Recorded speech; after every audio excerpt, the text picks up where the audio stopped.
اللہ تعالیٰ نے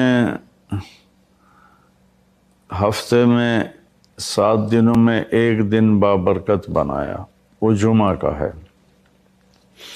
اللہ تعالیٰ نے قوم یہود سے کہا کہ میرے علم میں ایک دن ہے بہت برکت والا، وہ تم ڈھونڈو اور چن لو۔ تو انہوں نے خطا کھائی اور ہفتے کا دن چن لیا۔ ہفتے کو یہودی عبادت کرتے ہیں، کام نہیں کرتے۔ پھر اللہ تعالیٰ نے عیسیٰ علیہ السلام کی قوم سے کہا کہ ایک دن میرے بارگاہ میں بہت بابرکت ہے، دعائیں قبول ہوتی ہیں، اسے تم ڈھونڈو۔ ان پہ چھوڑا تو انہوں نے اتوار چن لیا۔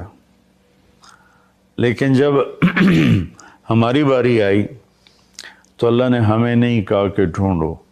اللہ نے اپنے محبوب کی محبت میں جناب رسول اللہ صلی اللہ تعالیٰ علیہ وسلم کی طفیل اللہ تعالیٰ نے ہمیں خود بتا دیا کہ وہ جمعہ کی رات ہے اور جمعہ کا دن ہے۔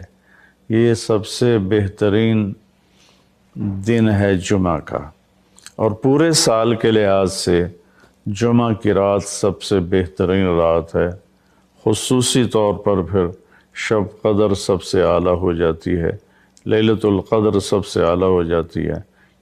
تو وہ 21، 23، 25، 27، 29 کی راتوں میں کوئی ایک رات ہوتی ہے، تو وہ اللہ تعالیٰ نے بہت ہی بابرکت بنائی۔ اللہ ہمیں نصیب فرمائے۔ تو جمعہ کا دن اللہ تعالیٰ نے پسند فرمایا۔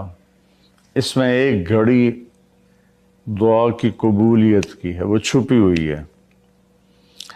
اس گھڑی میں جس خوش نصیب کو ہاتھ اٹھانے کی دولت مل جائے، وہ دعا فوراً قبول ہوتی ہے، وہ سیدھی عرشوں پر جاتی ہے۔ علماء نے اس میں تحقیق کی، ہر ایک نے اپنے اپنے خیال کے مطابق۔ بعضوں کے نزدیک جب امام خطبے کے لیے ممبر پہ آتا ہے تو وہ دعا کی قبولیت کا وقت ہے۔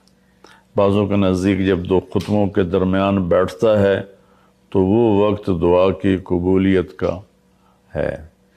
اور بعضوں کے نزدیک عصر سے مغرب کے درمیان کوئی بھی گھڑی اللہ کی بارگاہ میں دعا کی قبولیت کی ہوتی ہے۔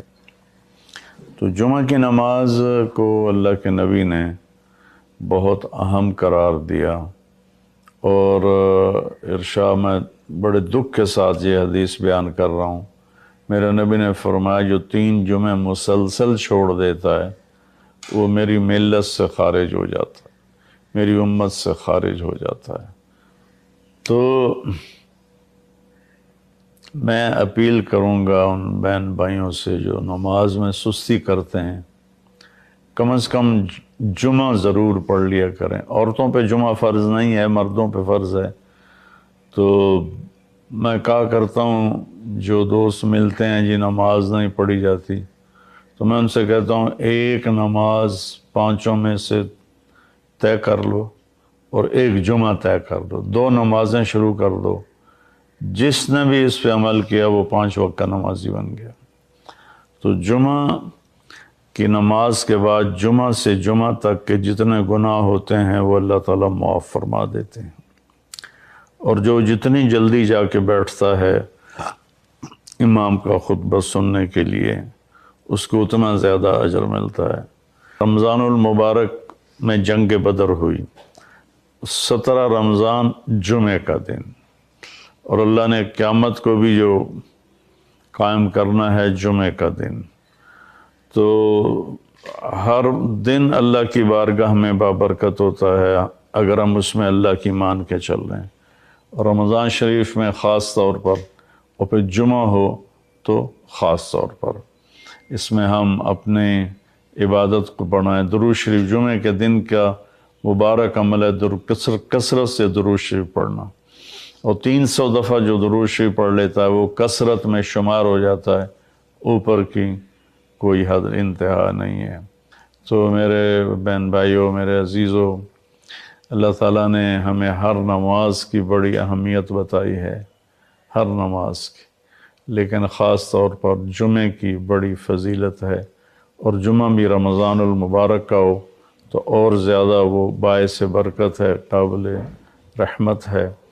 تو روزے کا بھی اہتمام ہو اور ساری نمازوں کا اہتمام فرمائیں، کوئی با جماعت پڑھنے کی کوشش کریں، کوئی جماعت سے رہ جائے تو پھر اس کو چھوڑیں نہیں، اسے ضرور پڑھ لیں کہ نماز کی اللہ تعالیٰ نے جتنی تاکید قرآن میں کی ہے اور کسی کی اتنی تاکید نہیں کی۔ اور اللہ تعالیٰ نے 10 دفعہ اقیم الصلاۃ، اقیم الصلاۃ، اقیم الصلاۃ وآتوا الزکاۃ، تو 10-12 دفعہ اللہ نے قرآن میں براہ راست حکم کیا اقیم الصلاۃ وآتوا الزکاۃ۔ اور ادھر اللہ پاک کی رحمت کے دروازے کھلے ہوئے ہیں، اللہ کا عرش پہلے آسمان پر ہے، جنت کے دروازے کھل چکے ہیں، جہنم کے دروازے بند ہو چکے ہیں۔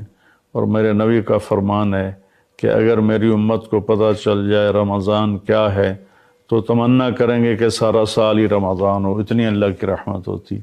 اللہ نے فضل فرمایا، صرف 1 مہینے کے لیے ہمیں اللہ تعالیٰ نے اس کا پابند کیا۔ تو میرے بھائی بہنوں، اس مہینے کو قیمتی بناؤ۔